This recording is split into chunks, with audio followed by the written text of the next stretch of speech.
Hoje nós vamos ver em detalhes como fazer a dockerização do teu monorepo, fazendo com que o desenvolvimento local e o deploy dele fiquem muito mais simples. Esse vídeo ele faz parte de uma série de vídeos onde eu falo sobre monorepos, e no vídeo anterior eu falei como configurar um monorepo do zero utilizando o PnPM Workspaces e o TurboRepo. E é com base nos resultados desse vídeo que a gente vai dar sequência nesse vídeo aqui.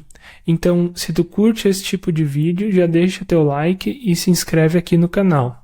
Então, só recapitulando, nesse repositório nós temos duas aplicações, a API e o Front-End Web, e um package de config compartilhado entre eles. Tudo isso controlado pelo PnPM Workspaces e pelo TurboRepo. E o que nós faremos é, em suma, pegar tudo isso e dockerizar, ou seja, permitir com que a gente rode todas essas aplicações por meio do Docker. Para quem não conhece, Docker é uma plataforma que empacota aplicações e suas dependências em containers leves e portáteis, garantindo que esses containers rodem de forma consistente em diferentes ambientes. Para configurar o Docker no nosso monorepo, a primeira coisa que nós faremos é criar os Docker Files de cada uma das aplicações. Então aqui eu tenho o Docker File da API. Nesse caso, é um multi-stage build, onde a gente tem um stage chamado builder, que vai, em suma, instalar algumas dependências necessárias, definir o nosso working directory e fazer a cópia dos arquivos de manifesto. Nesse caso, para conseguir otimizar o processo de cache do Docker. Depois disso, a gente realiza o PnPM install, utilizando a flag frozen lock file para não fazer o bump de nenhuma versão das dependências, e por fim a gente faz a cópia do código-fonte em si da API e dos packages e roda o build da API, para logo em seguida fazer o export disso para dentro do diretório out, que vai ser consumido aqui na nossa stage de produção. Então, para tu entender bem esse arquivo, esse Dockerfile, tu tem que entender um pouco mais sobre multi-stage build e entender como funciona o processo de build de uma imagem Docker em si. Mas seguindo aqui, então, no stage de produção, nós em suma vamos definir o working directory, copiar o output lá do builder e rodar a nossa aplicação utilizando o Node. Por fim, nós temos um stage de dev, que é o que vai ser utilizado principalmente ao longo desse vídeo no Docker Compose.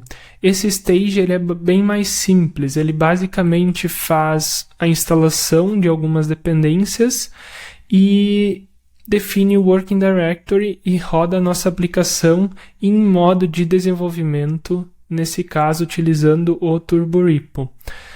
Similarmente, a gente faz o mesmo com o Dockerfile do web, porém dessa vez focado no Next.js. Então a gente tem também o mesmo stage builder, ele faz a mesma cópia dos arquivos de manifesto, roda o PnPM install, copia o código fonte para então rodar o build, e então copiando desse stage de builder, ele copia os arquivos que foram gerados, o resultado do build, e roda a nossa aplicação, importante, em formato standalone, que é o indicado pela Vercel quando tu está rodando Next dentro de um container Docker.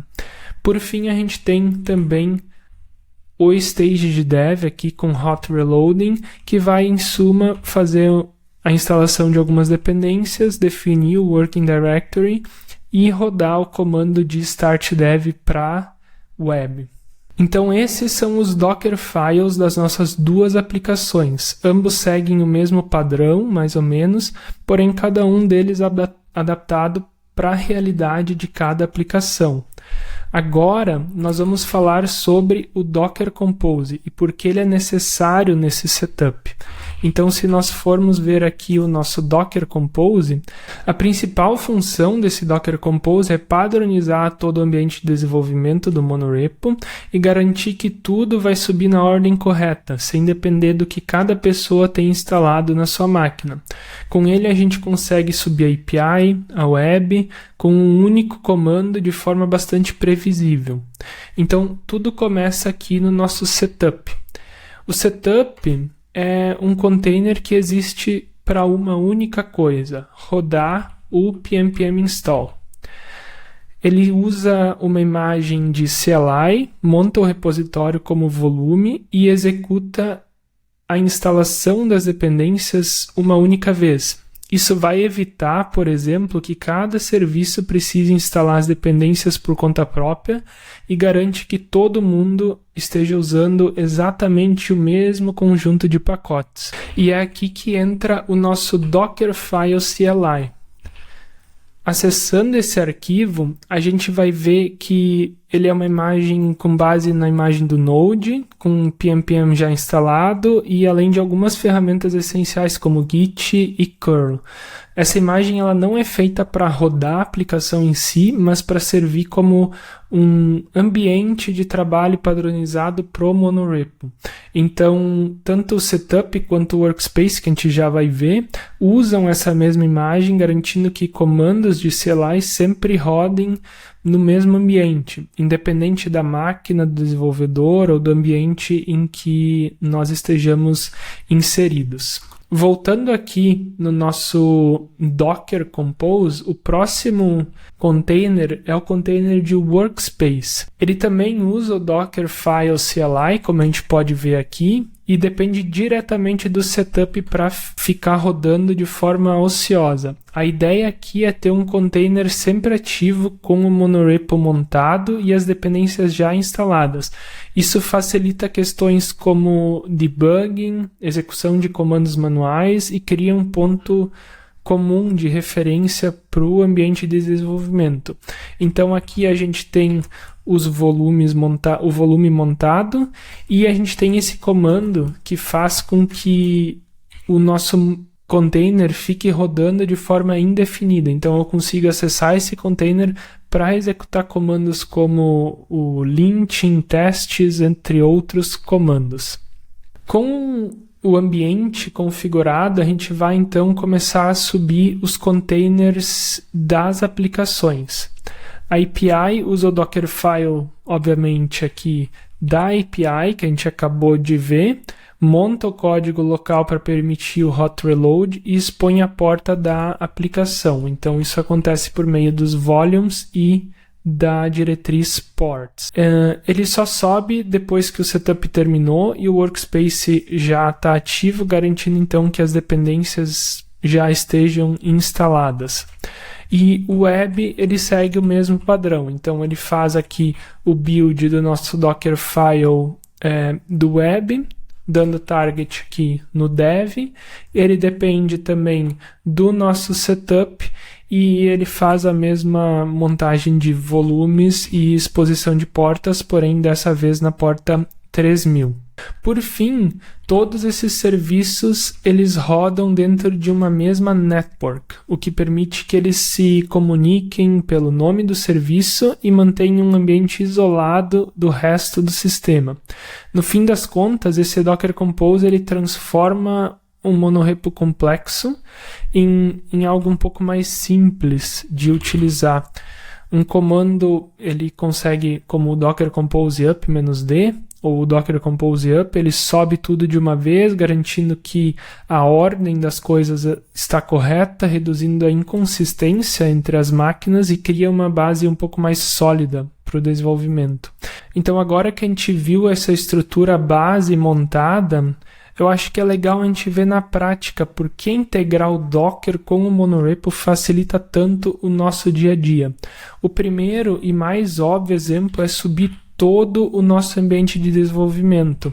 Com o Docker Compose e os Docker Files configurados, eu não preciso mais ter o pnpm instalado, eu não preciso mais ter o turborepo instalado, eu não preciso mais ter o Node na minha máquina, não preciso de mais nada. basta eu ter o Docker. E tendo o Docker, eu consigo dar clone desse repositório e rodar um Docker Compose Up -d, que é o detached, ou o Docker Compose Up. Nesse momento, ele vai subir os meus containers e rodar as minhas aplicações. Então, se eu acessar aqui o meu Docker e olhar aqui quais são os serviços que eu tenho rodando, eu vou ver aqui que o meu setup ele rodou e já deu exit, o que quer dizer que ele rodou a instalação das dependências. Inclusive a gente consegue ver aqui que ele verificou que esse install ele já tinha sido rodado, isso está cacheado, ele não precisa ser executado novamente. Além disso, a gente tem a API rodando aqui, o nosso serviço web e também o workspace.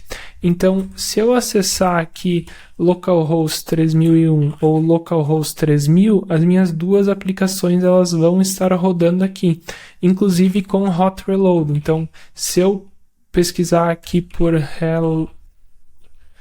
Hello World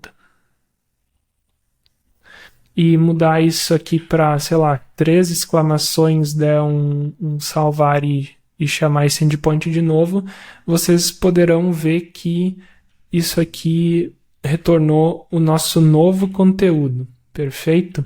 Além disso, como vocês puderam ver, subir a aplicação é muito fácil e não preciso fazer praticamente nada, um comando sobe toda ela.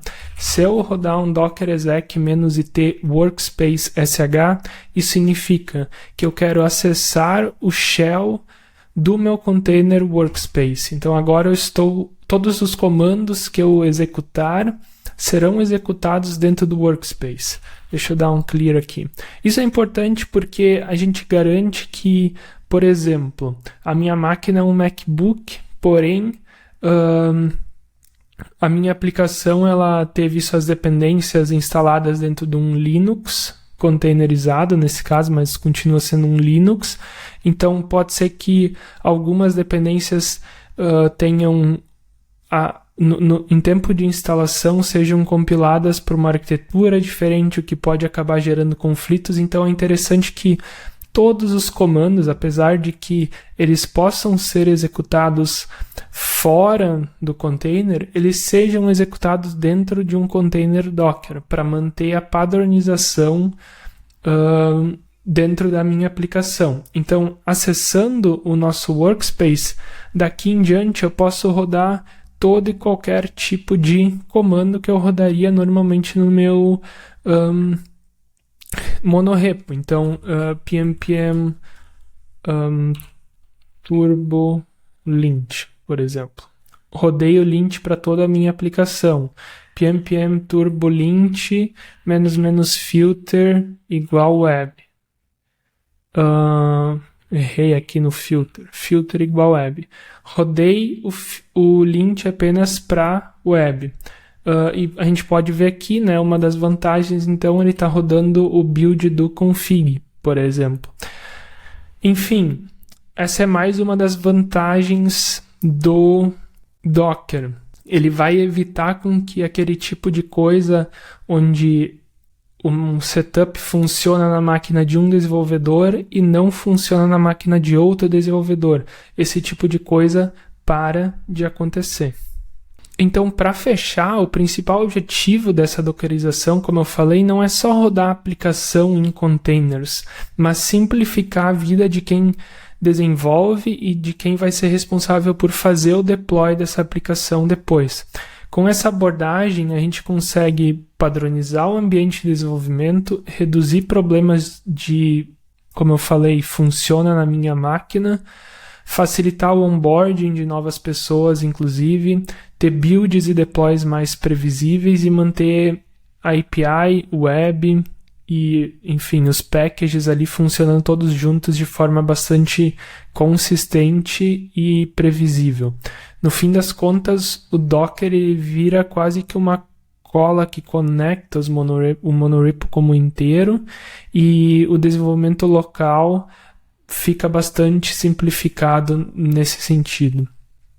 Então, se tu curtiu esse vídeo, Lembra que ele faz parte de uma série de vídeos sobre monorepos que a gente está fazendo aqui no canal, e no próximo a gente vai falar um pouco mais sobre questões relacionadas ao processo de CI/CD em monorepos. E, enfim, como sempre, se ficou alguma dúvida ou se vocês fazem algo diferente nos seus monorepos, deixem aqui nos comentários que a gente pode trocar uma ideia. Por hoje é isso, até mais.